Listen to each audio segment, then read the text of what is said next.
Welcome, everyone, to the Market Podcast. This is a podcast that is supposed to help people learn about different industries and different markets and just kind of get an all-around education on the things that are out in this world.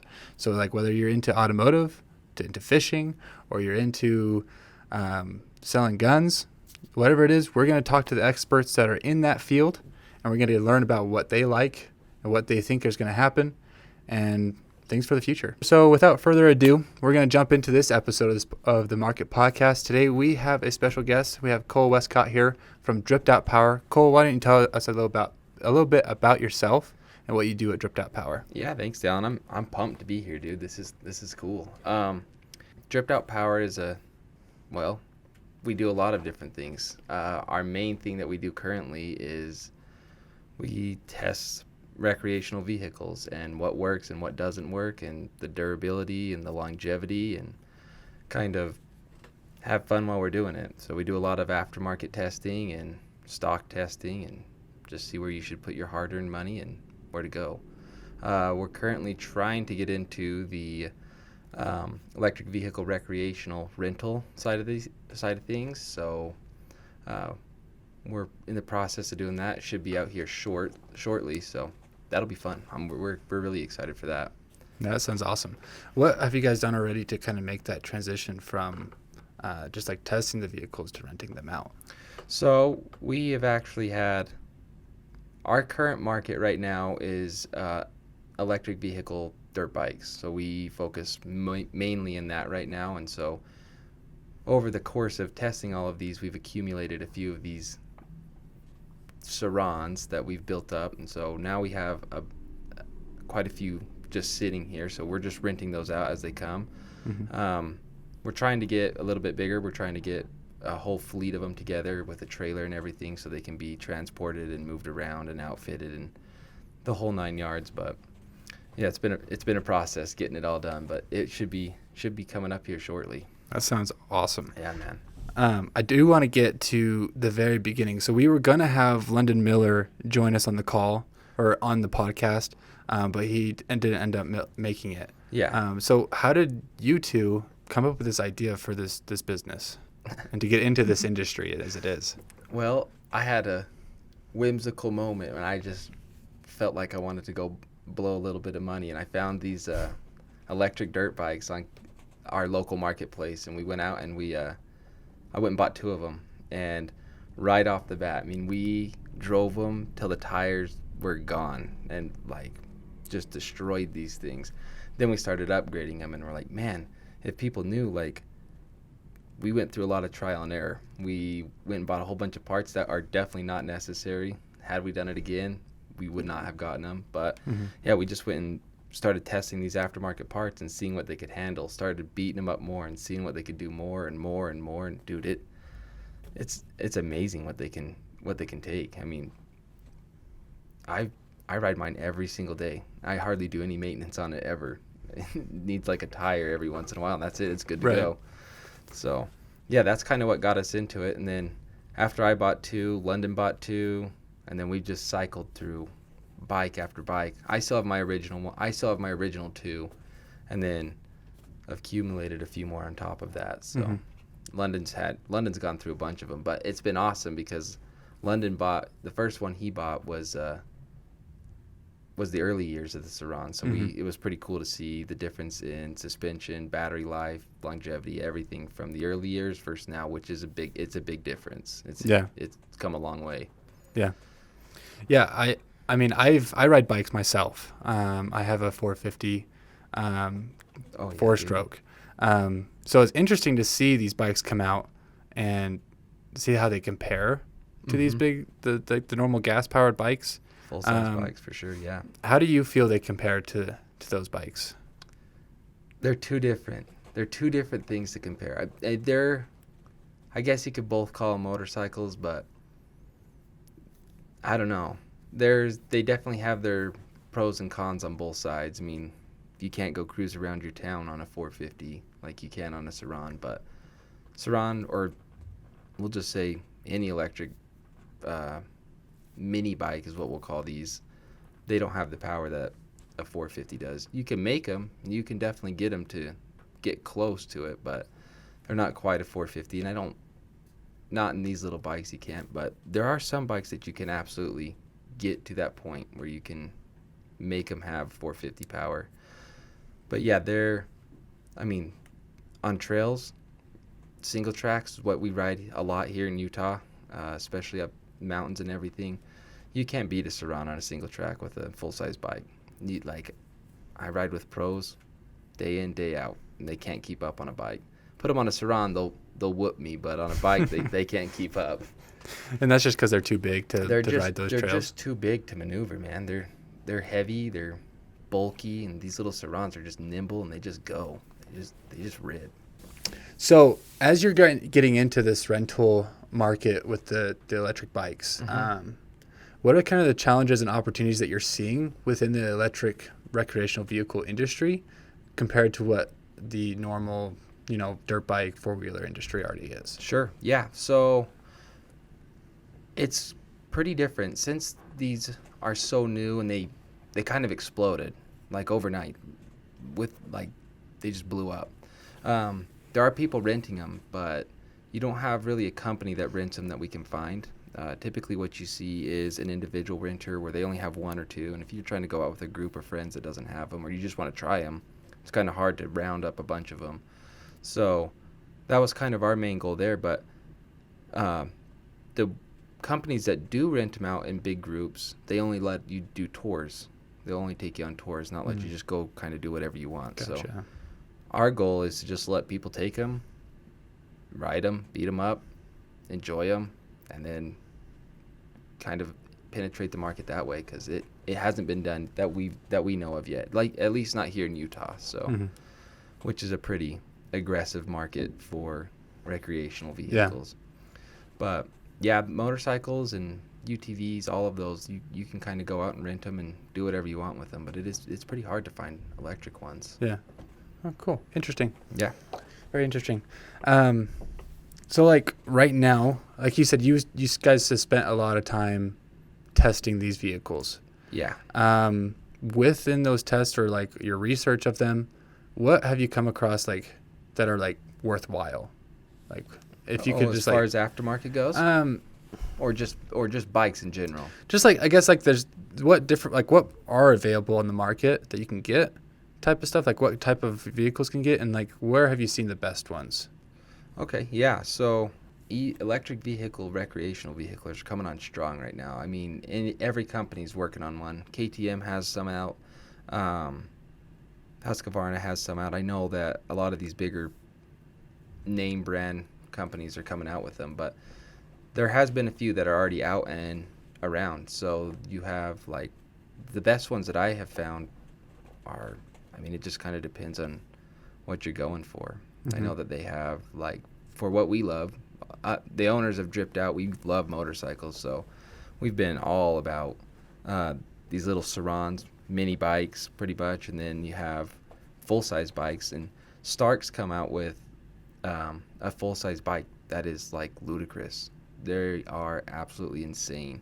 Really? So, yeah, they have, like, twice as much power as a 450, and it's just like instant, just right off the bat. They'll just take you off. So, but yeah, I mean, it just kind of depends on what you're doing. I mean, you want to be dumb and crazy like us and build them up from the ground up, I mean, your best bet is probably a Saran.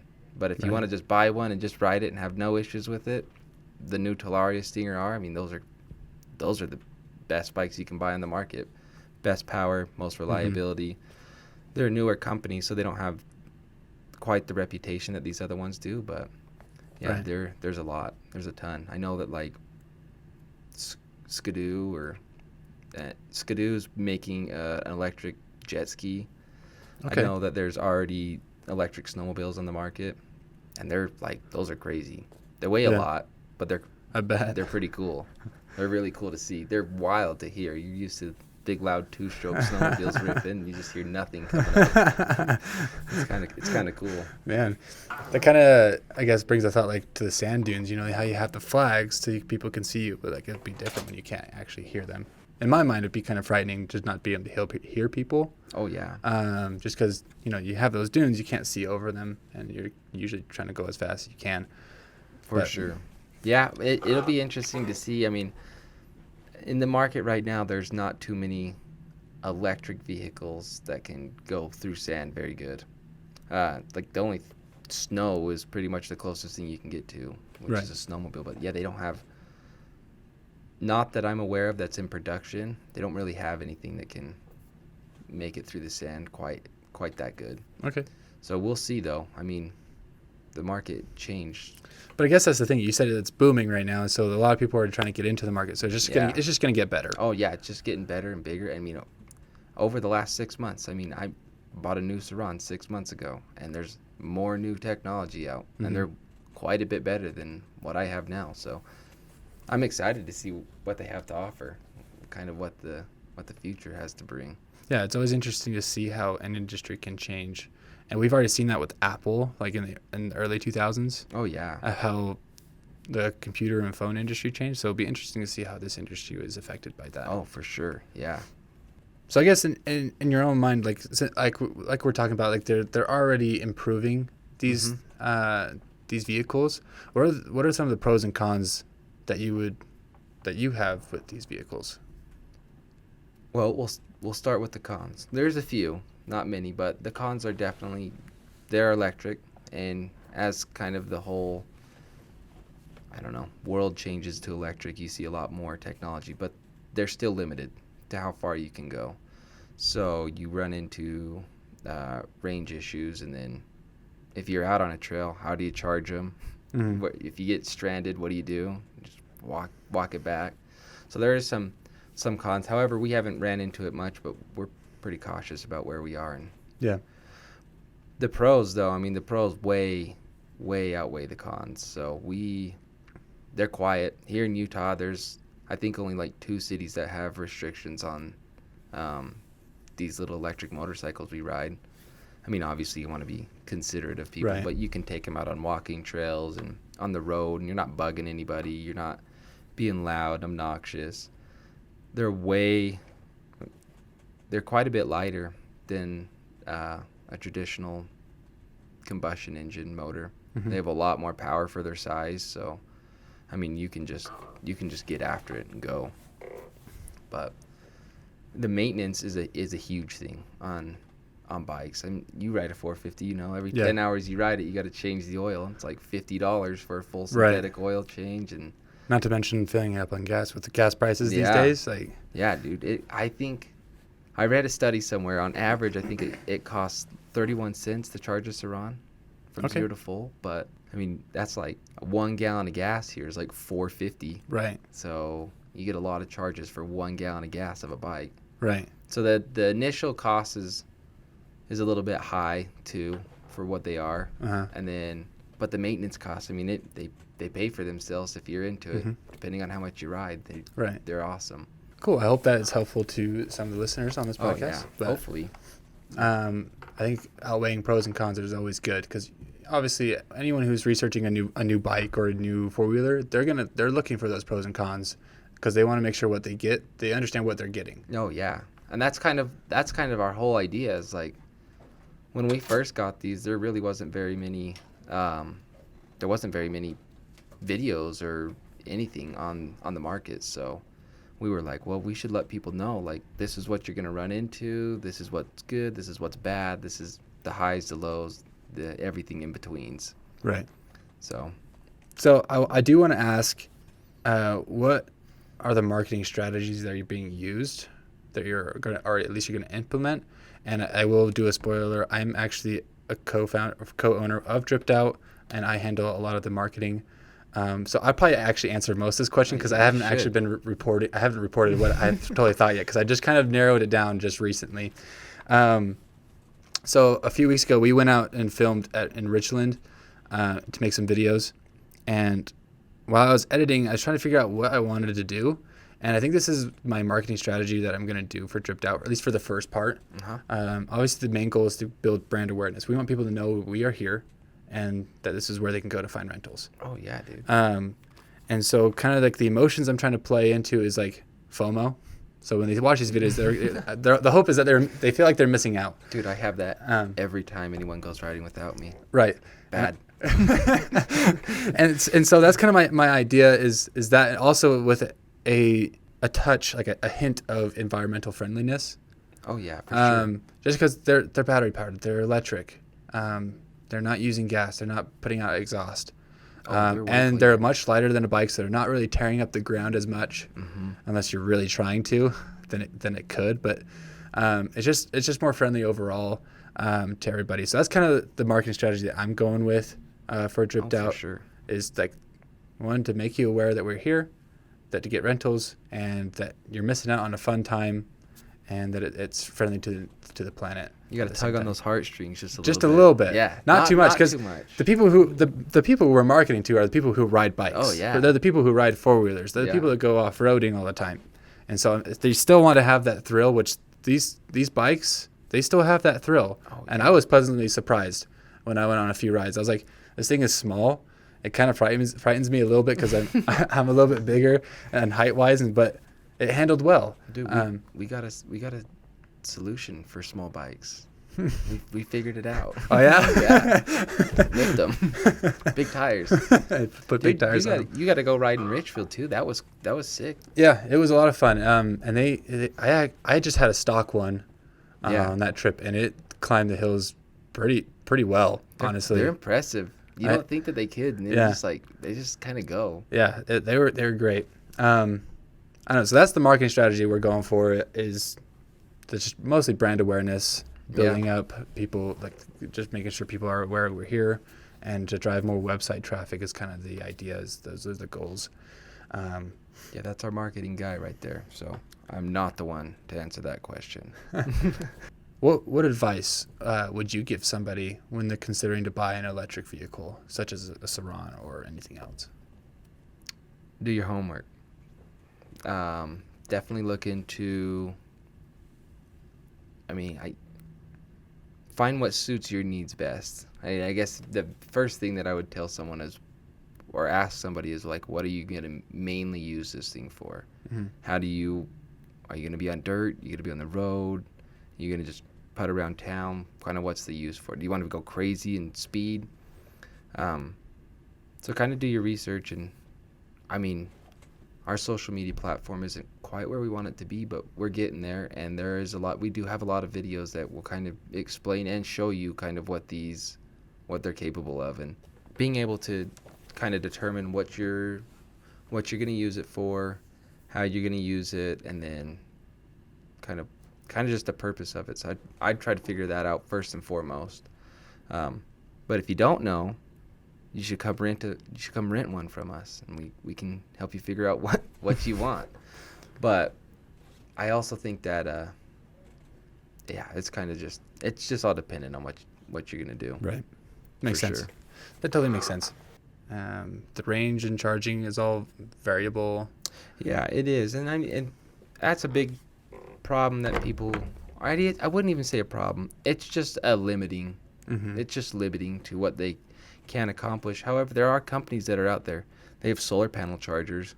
They have little trailers that you can hook behind Sarans, just put a solar panel on it and an extra battery. Huh. You can go and ride all day. Right. So, and you can leave them. They just charge up overnight. And so if you camp or anything, throw one in, call it a day. I know like a lot of the new technology that's coming out, like Fords or Dodges, you can get an upgraded package in the beds that you can just plug a Saran into and they'll charge. That is one thing that I could not find anywhere. You cannot plug a Saran into just a normal truck outlet. It will not charge. A truck outlet? Yeah, a truck outlet. Is that because just the power output? Yeah, it just doesn't have enough watts just to push a Saran charger. But they have options, like from the factory, you can get them. And if you want to do aftermarket, they sell aftermarket chargers. I do want to touch on that a little bit with like the aftermarket. Mm-hmm. Because I know a lot of car people, like they like certain cars because they're customizable. They can put mods on them. You can soup them up. What are those capabilities with these electric vehicles? Do they have that kind of same capabilities? Yeah, so for the first little while, they had a few things here and there. We have a company that I swear by them, Warp 9. They're based out of here, and they're based out in West Valley, Utah. We use all their parts, but when we first bought these, there was no aftermarket for them. So, I mean, you could order some parts and they would show up in like 3 weeks. But now the aftermarket is crazy, and it's just keeps growing. Like, there is just so many more people implementing, applying themselves to kind of figure out what they do. The owner of Warp 9 does the same thing that we do. He bolts on some part. He goes and rides these things till they break, and then goes back to his shop, machines a bunch of parts out, and sells them. So that's how you do it. That's how you find the solutions. Yeah. Oh, and we have. Yeah, we definitely have, for sure. Cool. Okay, so this is the last question I wanted to ask.